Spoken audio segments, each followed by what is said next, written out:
అందరికీ శుభోదయం. స్త్రీ శక్తి ఛానల్కి స్వాగతం, సుస్వాగతం. ప్రతి పూట ఒక 5 నిమిషాలు మనందరం కలిసి మాట్లాడుకుందామని ఈ కార్యక్రమాన్ని మనం మొదలుపెట్టుకున్నాము. ఈ పూట మంచి మాట. మనం నిన్న మన కుటుంబంలోని విలువలు అలాగే మన వస్త్రధారణ గురించి మాట్లాడుకున్నాము విశేషంగా. ఈ పూట మన పిల్లలు మనకి భగవంతుడిచ్చిన వరం. స్త్రీ నుంచి ఏదైనా తనకు సొంతంగా ఏదైనా ఒక వరం వచ్చింది అని అంటే అది బిడ్డలు. మన నుంచి, మన అవయవాల దగ్గర నుంచి, మన రక్త మాంసాల దగ్గర నుంచి ప్రతిదీ కూడా మన శక్తితో పరిపూర్ణంగా 100 మార్కులు వచ్చిన రోజు మనం మన బిడ్డకి జన్మనిచ్చిన రోజు. ఆ రోజే మనకి 100కి 100 మార్కులు పడతాయి.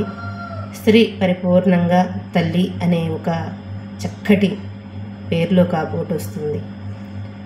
మనకిచ్చిన వరం మన బిడ్డలు. మన బిడ్డల్ని మనం ఖచ్చితంగా జాగ్రత్తగా మాత్రం చూసుకోవాలి. కానీ వాళ్ళకి మనం ఏమిస్తున్నాము, ఈ పూట ఏమిస్తున్నాము, రేపు వాళ్ళకి భవిష్యత్తులో అది దేనికి ఉపయోగపడుతుంది అనేది ఖచ్చితంగా ఆలోచించాలి ప్రతి తల్లి. వాళ్ళకి ఆరోగ్యం దగ్గర నుంచి, అలాగే సంస్కారం దగ్గర నుంచి, పెద్దలతో సాన్నిధ్యము, వాళ్ళకి మంచి మాటలు తెలిసేలాగా, మంచి నడవడికలో ఉండేలాగా ప్రతి పూట నిత్యం 6 పిల్లల్ని లేపుకోవడం, వాళ్ళకి చక్కగా స్నానాలు చేయించేసి ముందు నమస్కారం చేసుకొని తర్వాత చదువుకోనానా అని చెప్పడం, అలాగే పెద్దవాళ్ళకి నమస్కారం చేయించడం. ప్రతి పూట కూడా వాళ్ళకి ఏ సమయంలో మనం ఏం చేస్తున్నాం, ఏ సమయంలో ఏమి ఇస్తున్నాము అనేది చూసుకుంటూ ఉండడం. కుదిరినంత వరకు ఉద్యోగాలకు వెళ్ళే వాళ్ళు ఉన్నారు ఇవాళ, అయినా కూడా వాళ్ళ కోసం కొంచెం సమయం కేటాయించండి. ఎందుకంటే మన భావితరాలకి రేపు వాళ్ళే భవిష్యత్తు. ఈ పూట మనం వేసే పునాదే, మన ఇంట్లో నుంచి మొదలయ్యే పునాదే రేపటి రోజున మనం మన దేశానికి మన ఇంటి నుంచి మనం ఏం చేస్తున్నాం అనేది ఖచ్చితంగా ప్రతి తల్లి ఆలోచించాలి. వాళ్ళ యువత పక్కదారి పడుతుంది. పిల్లలకి చిన్న వయసుల్లో నుంచే అనేక రకాల బయట చుట్టూ ఉన్న వాతావరణం వల్ల మన పిల్లలు ఎప్పుడూ మనకు మంచివాళ్లే. వాతావరణం ఎప్పుడూ ఒక్కలాగా ఉండదు కదా. కాబట్టి మన దగ్గరికన్నా స్కూళ్ళల్లో సమయం ఎక్కువ గడుపుతున్నారు పిల్లలు. రాగానే పిల్లలకి ఈ పూట ఏంటి, ఏం జరిగింది, ఎలాగా, ఏం చేస్తున్నారు, చుట్టూ ఉన్న ఫ్రెండ్స్ ఎలాంటి వాళ్ళు, అలాగే క్లాసుల్లో ఎలా ఉంటుంది, ఇది కూడా గమనించుకుంటూ ఉండండి. ముఖ్యంగా ఆడపిల్లలున్న తల్లులు, చిన్నపిల్లలున్న వాతావరణాల్లో ఆడపిల్లలని కూడా చిన్న పెద్ద ఎవరు చూడట్లేదు.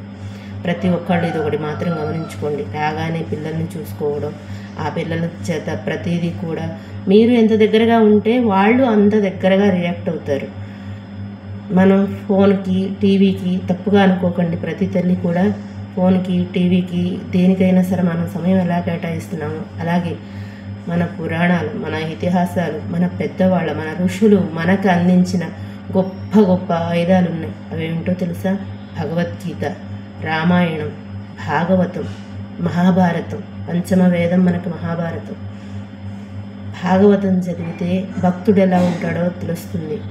రామాయణం చదివితే కుటుంబ విలువలు, ధర్మం మూర్తిభవించిన రాశి మన రామచంద్రుడు. కుటుంబ విలువలు మొత్తం తెలుస్తాయి. అలాగే మహాభారతం చదివితే ఇవాళ ఉన్న వాతావరణం అప్పటి నుంచి ఎప్పటి నుంచో ఉన్నది ఎప్పుడూ ఉంటుంది. సనాతనం అంటే నిత్య నూతనం అని అర్థం.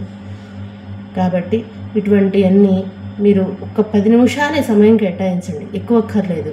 మనం టీవీకి, ఫోన్కి అన్నిటికీ మనం సమయం కేటాయించుకుంటున్నాం కదా.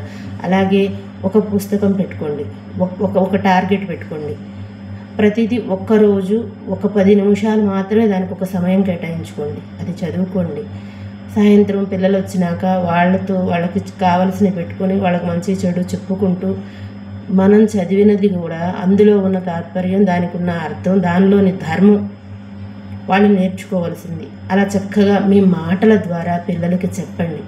చెబితే వాళ్ళకి చిన్నప్పటి నుంచే చక్కగా లోపలికి పడుతుంది. వాళ్ళకి పెద్దల పట్ల గౌరవం ఇవన్నీ కూడా అలవాటు అవుతాయి. దీనివలన రేపు భవిష్యత్తులో ఇప్పుడు మనం ఉన్న స్థితి దాటి వెళతాం. ఇప్పుడు మన భారతదేశం, మన సనాతన ధర్మం ప్రతి ఒక్క విషయంలో కూడా చెప్పడానికి కూడా ఇబ్బందిగా ఉంది, ఏమనుకోకండి. చాలా చాలా చాలా కూడా మనం ఎంత గొప్పగా మన ఋషులు, మన పెద్దవాళ్ళు అందరూ కూడా మనకి ఇచ్చి వెళ్ళిన గొప్ప సంపదకి మనకి మనం కొంత చేసుకుంటున్నాము.